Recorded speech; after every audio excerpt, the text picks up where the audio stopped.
Drugs కేసులో నోటీసులు అందుకున్న హీరో రవితేజ డ్రైవర్ శ్రీనివాసరావు విచారణ ముగిసింది. ఆయనను సిట్ అధికారులు 4 గంటల పాటు ప్రశ్నించారు.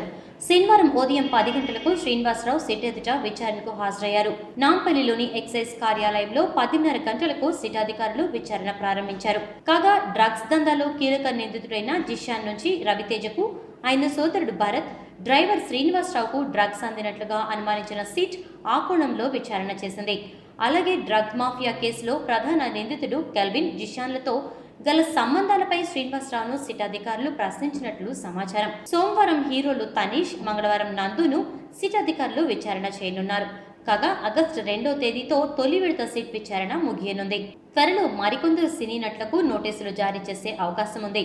కాగా రవితేజను కూడా నిన్న సిట్ సుమారు 9 గంటల పాటు విచారణ చేసిన విషయం తెలిసిందే.